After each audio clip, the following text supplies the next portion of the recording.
Hey guys, welcome back to my channel. তো আজকে আমি একটি জায়গায় ঘুরতেও যাব, তার সাথে আজকে খুব স্পেশাল ডে। তার কারণ আমার একটি বান্ধবী, সে হচ্ছে আমার সাথে মিট করতেও আসবে। সেখানেই আমরা আজকে বেসিক্যালি ঘোরাও হবে, তার সাথে সাথে ওর সাথে মিট করা হবে। অনেক দিন বাদে দেখা হচ্ছে ওর সাথে, so I am so excited.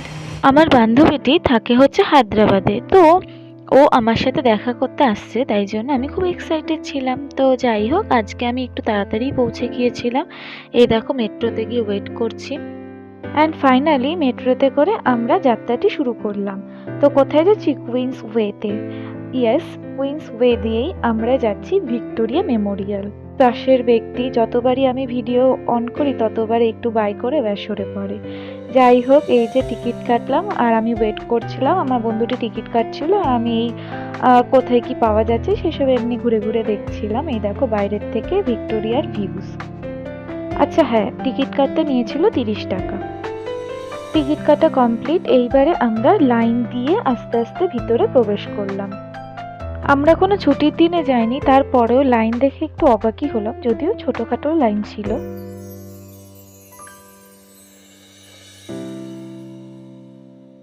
প্রবেশ করার পরেই পেলাম কুইন ভিক্টোরিয়ার একটি মূর্তি। ভিক্টোরিয়ায় ঢুকেই প্রথমেই একটা আয়না পেলাম এবং তোমাদেরকে হাইও বলে দিলাম। প্রবেশ করার পরেই প্রথম কক্ষেই রয়েছে নেতাজি সুভাষচন্দ্র বসুর সম্বন্ধে নানান তথ্য। আমাদের দেশের প্রতি তার অবদান প্রথমেই ফুটিয়ে তুলেছে এই কক্ষটিতে। অসাধারণ কারুকার্য উপভোগ করতে করতে আমরা এগিয়ে চললাম পরের কক্ষটিতে। ভিক্টোরিয়া মেমোরিয়াল কিভাবে তৈরি হলো, প্রথম থেকে শেষ অবধি একের পর এক স্টেপ বাই স্টেপ ফটো এখানে দেওয়া হয়েছে এবং তার সম্বন্ধে লেখাও হয়েছে যে কোন ইয়ারে কতটুকু তৈরি হয়েছিল। ইংরেজ আমলের ব্ল্যাক অ্যান্ড হোয়াইট ফটো দেখে বেশ অন্যরকমই একটি অনুভূতি হচ্ছিল আমাদের। এরপরেই আসছে আজাদিন ফৌজের কিছু ফটো। অনেক মূল্যবান ঐতিহাসিক ফটো আমরা এখানে দেখলাম। এই কক্ষটিতে প্রজেকশনের মাধ্যমে কি দারুণ এক পরিবেশ তৈরি করেছে দেখো। দেখে মনে হচ্ছে যেন নেতাজি সুভাষচন্দ্র বসু আমাদের চারিপাশেই রয়েছে, তিনি যেন আমাদের মাঝেই বিরাজ করছেন।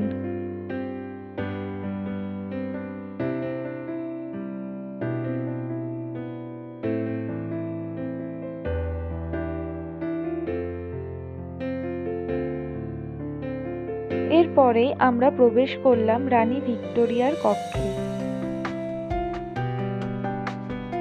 এখানে ছিল রানী ভিক্টোরিয়ার টাইমের কিছু ফটো, তখনকার দিনের কিছু ফটো এবং রানী ভিক্টোরিয়ার ব্যবহার করা একটি পিয়ানো রয়েছে এবং তখনকার কিছু ঐতিহ্য এখানে ফটোর মাধ্যমে তুলে ধরা হয়েছে।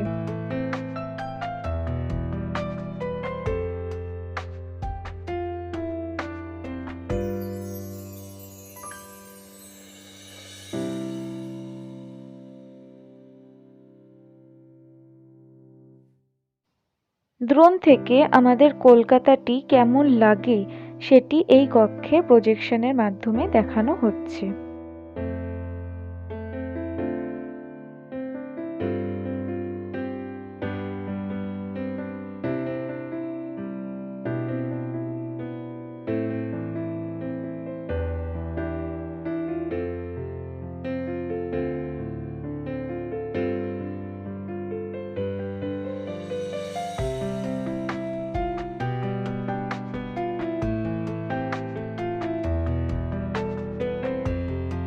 এইবারে আমরা বেরিয়ে আসলাম এবং আমরা যাব ঠিক ওইখানে, মানে উপরে। চলো এবারে যাই দোতলায়, দেখি যে কি কি রয়েছে। আমি তো খুবই এক্সাইটেড ছিলাম উপরের ওখানে যাওয়ার জন্য। বেসিক্যালি ওই উপর থেকে আমি দেখতে চাইছিলাম যে কেমন লাগে, কেমন ভিউজটা লাগে। তো যাই হোক, আমার উপরে উপরে ওই দোতলায় যাওয়া সার্থক। অসাধারণ ছিল এই ভিউজটি, সামনে থেকে না দেখলে তোমরা বিশ্বাস করতে পারবে না। এবং এইটি ছিল হচ্ছে ভিতরের হলঘর, যে সেই ভিউজ।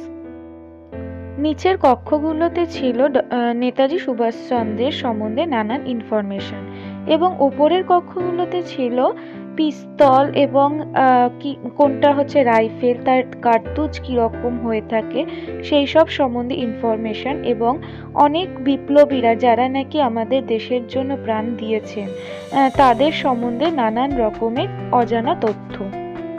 ভিক্টোরিয়া কিন্তু অনেকটা চেঞ্জ হয়েছে, এখন তো অবশ্য ভিক্টোরিয়ার নামও চেঞ্জ হয়ে গেছে, আজাদ হিন্দ হয়ে গেছে ভিক্টোরিয়ার নাম। অ্যাকচুয়ালি তখন ছিল মানে রানী ভিক্টোরিয়ার সময়কার নানান রকমের ইনফরমেশন, কিন্তু এখন কিন্তু পুরোটাই চেঞ্জ হয়ে বিপ্লবীদের সম্বন্ধে নানান ইনফরমেশন রয়েছে। তো তোমরা প্রত্যেকেই একবার দেখে যেও। কিছু দেখতে দেখতে আমাদের প্রায় 2 ঘন্টা লেগে গেল এবং 5টার সময় বন্ধও হয়ে যায়। তো আমরা বাইরে বেরিয়ে আসলাম আর এইখানে মাঠের মধ্যে বসে এই জায়গাটি উপভোগ করছিলাম। কি দারুণ প্রাকৃতিক সৌন্দর্য এবং কি সুন্দর পরিবেশ, বসে কি খুব শান্তিতে নিশ্চিন্তে বসে আমরা চারিদিক উপভোগ করলাম, ফটোশ্যুট করলাম, গল্প করলাম। আমরা বেসিক্যালি অপেক্ষা করছিলাম আমার ওই বন্ধুটি আসার, ওর নাম হচ্ছে রিতমা। তো তারপরে ও আমাদের বলল যে না, আমরা এখানে দেখা করব না, আমরা নন্দনে মিট করব। তো আমরা নন্দনের উদ্দেশ্যে ভিক্টোরিয়া থেকে আস্তে আস্তে বেরিয়ে আসলাম। নন্দনে এসে অনেক খোঁজাখুঁজি করার পর ওই যে দেখো ওর সাথে ফাইনালি মিট হলো। স্নেহাকে কি মিষ্টি লাগছে। এ তো ছিলই। আর এই হলো আমার নতুন বন্ধু। নতুন বন্ধু না, পুরনো বন্ধু। নতুন বন্ধু বললাম কারণ আমাদের ভিডিওতেও প্রথম আসছে তাই জন্য। আর এই হলো আমাদের মাস্টার্সের গ্রুপ। মাস্টার্স কমপ্লিট করার পরে আমরা এক একজন এক এক জায়গায় চাকরি পেয়েছি, তো দেখা সাক্ষাৎ তো খুব একটা হয় না। তো অনেক দিন বাদেই আমরা মিট করলাম, তো দারুণ মজা হলো, সন্ধ্যেটা জাস্ট জমে গেল। একসাথে খাওয়া দাওয়া আড্ডা, দেখতেই পাচ্ছ কীরকম মজা করেছি আমরা।